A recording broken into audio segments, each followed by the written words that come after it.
7 अक्टूबर 2023 को हमास ने इजराइल पर अभी तक का सबसे बड़ा हमला किया था और इस हमले के बाद ही मिडिल ईस्ट में इजराइल की मोर्चाबंदी शुरू हो गई थी।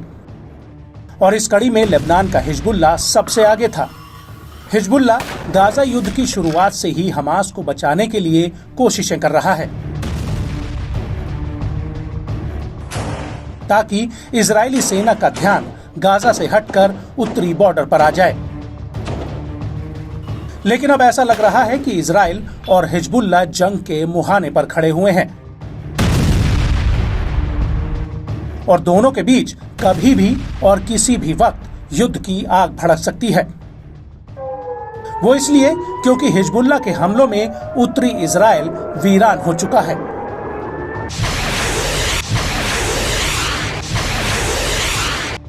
और अब तो इजराइल के विपक्षी नेता बेनी गैंट्स ने भी हिजबुल्लाह पर कुछ बड़ा करने की मांग कर दी है।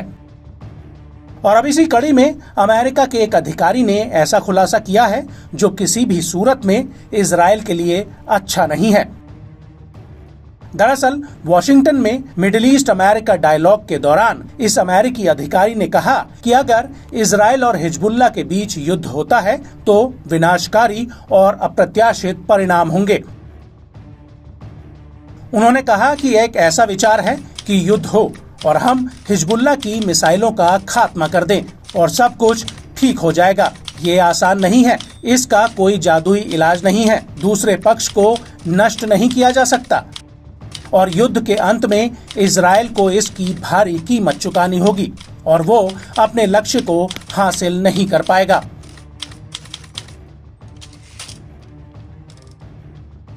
इस अमेरिकी अधिकारी ने इजराइल और हिजबुल्लाह की जंग को लेकर यह भी बताया कि लैब की परिस्थितियों में युद्ध नहीं हो सकते, ये खेल नहीं है। मुझे इजरायली सेना की काबिलियत पर शक नहीं है, लेकिन हमें तथ्यों के बारे में सोचना होगा कि इसके दोनों तरफ बेहद ही गंभीर परिणाम होंगे। अमेरिकी अधिकारी ने आगे ये भी बताया कि अगर युद्ध होता है तो अंतर्राष्ट्रीय बिरादरी को राजनयिक हल के लिए हस्तक्षेप करना पड़ेगा। वो बिल्कुल वैसा ही होगा जिस पर अभी हम बात कर रहे हैं।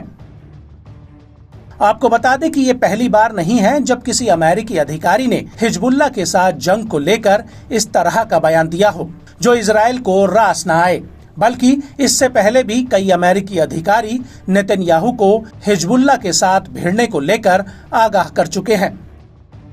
यहाँ तक कि अमेरिका के राष्ट्रपति जो बाइडेन भी कह चुके हैं कि हिजबुल्लाह के साथ जंग इतनी आसान नहीं होगी और इसके भयानक परिणाम होंगे। लेकिन इसके उलट इजराइल के भीतर अब हिजबुल्लाह को लेकर माहौल गर्माता जा रहा है। विपक्ष से लेकर इजराइल के रक्षा मंत्री योव गैलेंट भी हिजबुल्लाह का इलाज करने की बात कह चुके हैं। गैलेंट ने 7 सितंबर 2024 को अपने एक बयान में कहा था कि आईडीएफ उत्तर में एक पूर्ण युद्ध के लिए तैयार हो रही है। बड़ी बात यह है कि ये वही योव गैलेंट हैं जिन्होंने हाल ही में गाजा के फिलाडेल्फी कॉरिडोर को लेकर नेतन्याहू के खिलाफ मोर्चा खोल दिया था।